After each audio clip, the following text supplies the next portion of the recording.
Bersama Presiden Jokowi, mari tumbuhkan sikap optimis, bukan pesimis. Ditulis oleh Mr. Naibaho di siword.com. Halo, selamat menyaksikan informasi dari channel Tanda Seru.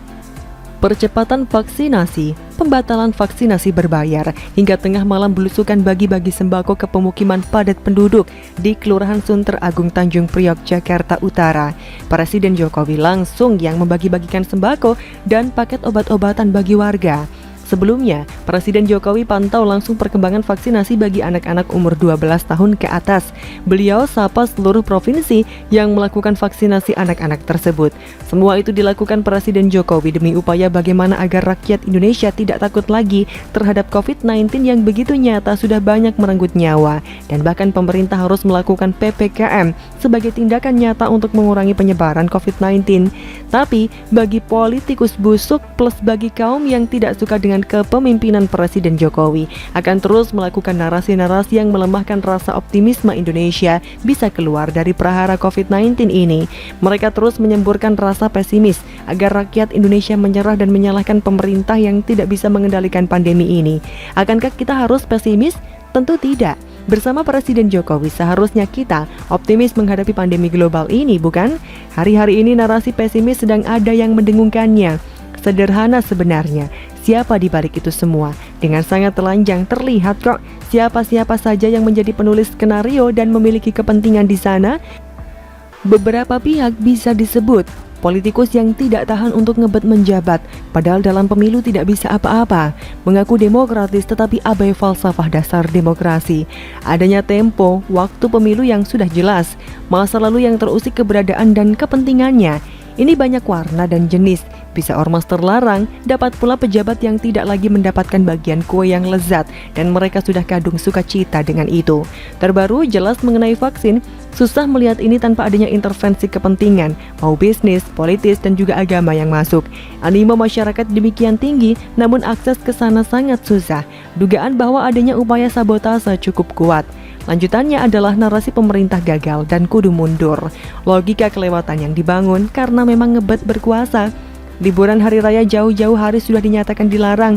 Pihak-pihak yang itu-itu lagi sudah memprovokasi dengan dalih agama, budaya, dan sosiologis. Pembongkaran paksa penyekatan dilaporkan di mana-mana.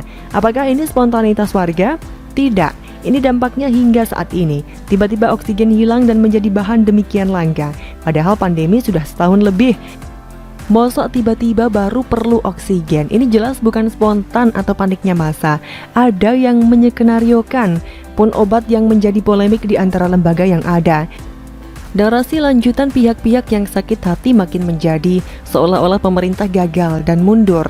Presiden Jokowi memang bukan malaikat, sangat tidak sempurna. Tetapi melihat perjalanan dunia menghadapi pandemi ini, toh bisa dikatakan bahwa pilihan-pilihan Presiden Jokowi sebenarnya tepat. Masalah narasi sebaliknya oleh pihak itu lagi yang membuat keadaan memburuk. Mengapa optimis bersama Presiden Jokowi harus kita dengungkan dan kumandangkan? Jawabannya sederhana, sebab ia adalah pemimpin yang optimis juga. Tidak pernah terdengar ia membalas pernyataan-pernyataan tidak penting, fokus pada apa yang seharusnya dilakukan dan menjadi prioritas hidup berbangsa. Tanggapan atas keadaan itu terukur dan benar-benar penting. Pilihan-pilihannya tidak populer, namun demi masyarakat sudah dia lakukan dan dengungkan. Nah, elit menggunakan kesempatan ini justru untuk menyudutkannya bahwa ia gagal, ia layak diganti dan turun. Apa yang telah dilakukan selama ini belum tentu bisa dilakukan pejabat lain. Ini bukan soal pesimis namun realistis. Keadaan luar biasa di luar kendali dan program. Semua masih bisa berjalan relatif baik. Cara ia bekerja, berjalan dan bersikap menunjukkan sikap optimis. Jika keadaan seperti ini disikapi dengan pesimis ya buyar. Tidak ada hal yang bisa dicapai, selesai, game over dan tidak ada kehidupan lebih baik. Rakyat harus sadar bagaimana narasi pesimis ini diciptakan. Mau luar atau dalam itu tidak penting. Satu yang utama tetap optimis. Pemilu masih jauh, bekerjalah demi kehidupan, bukan hanya demi kekuasaan. Itu semua sementara. Para elit busuk yang membuat keadaan panas ini memangnya sudah berbuat apa sih selama ini buat negeri kita tercinta ini? Jangan lupa mereka tega menggunakan keadaan buruk sebagai kendaraan. Mereka juga akan sampai hati untuk mengorbankan rakyat, bangsa, dan negara demi kepentingan sendiri. Masing-masing dari kita masih bisa berbuat minimal untuk diri kita sendiri. Minimal patuhi protokol kesehatan, bersikap dengan baik saat bermedia sosial, bisa membedakan mana hoax dan mana berita yang benar seputar COVID-19, dan tidak mau terjebak oleh permainan para politikus busuk yang mengatasnamakan rakyat. Jika tidak mampu berbuat hal yang besar, ya mari kita mulai dari hal yang kecil selama pandemi ini sehingga bisa bermakna baik. Minimal berpikir dan bertindak secara rasional. Mari gunakan logika, akal sehat, dan bertindak dengan baik. Yang lebih penting lagi, mari selaraskan tindakan kita dengan peraturan pemerintah.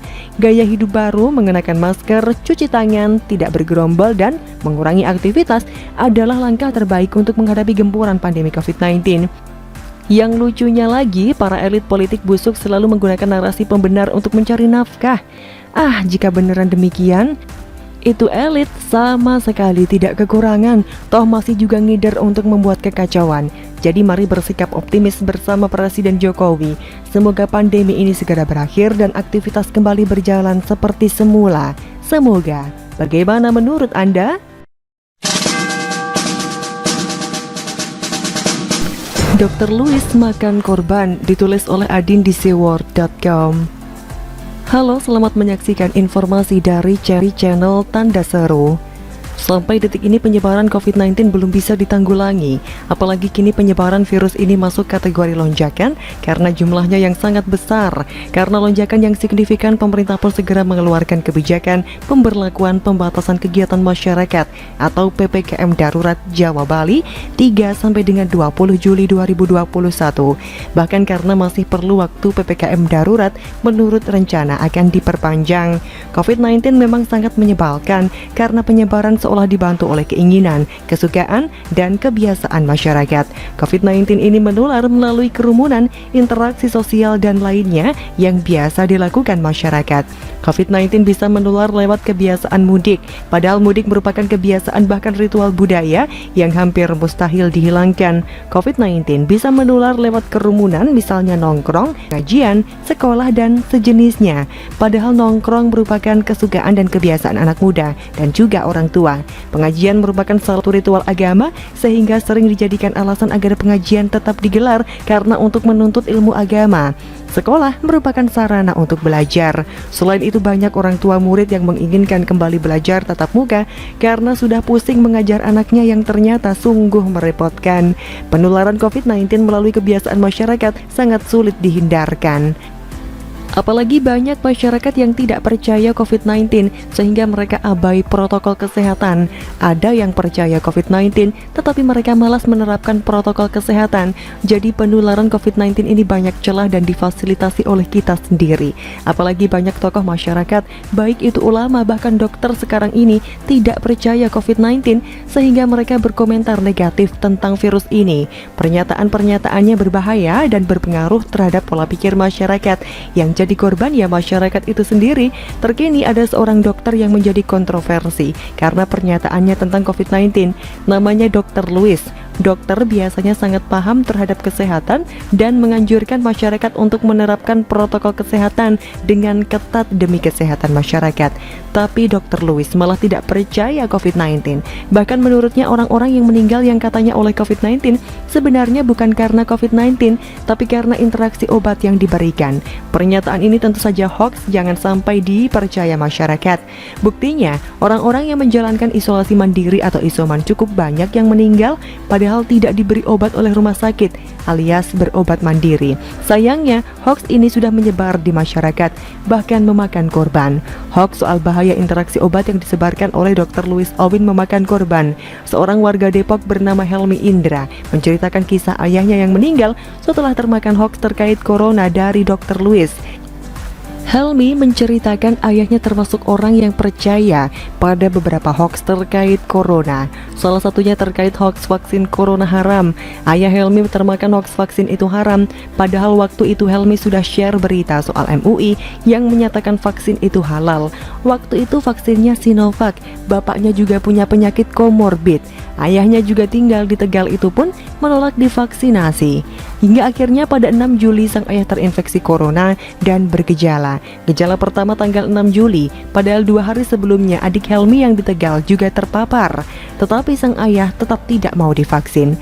Ayah Helmi juga tidak mau mengkonsumsi obat karena terpengaruh berita hoax dari Dr. Louis yang menyatakan bahwa interaksi obatlah yang justru membuat orang meninggal dunia. Ayah Helmi tidak mau minum obat banyak-banyak, maunya obat pereda nyeri saja, takut nafas hilang. Bahkan Helmi sempat berdebat dengan ayahnya ketika menyuruh minum obat ke ayahnya. Tak lama setelah itu, sang ayah pun meninggal pada usia 60 tahun. Barangkali hoax seputar corona bagi sebagian orang adalah lelucon, namun bagi Helmi yang sudah kehilangan ayahnya, hoax seputar corona dampaknya begitu luar biasa. Duka yang menimpa keluarga Helmi harus dijadikan pelajaran. Kita selaku masyarakat harus cerdas dalam memilih informasi, apalagi informasi yang didapat dari media sosial. Jangan langsung percaya apalagi ikut menyebarkan, karena apabila berita tersebut bohong, maka kita pun ikut menyebarkannya. Jangan harus lebih bijak. Informasi tentang COVID-19 harus valid. Informasi yang benar harus diperoleh dari media terpercaya dan portal berita mainstream. Ya, dengan berita hoax, bagaimana komentar dari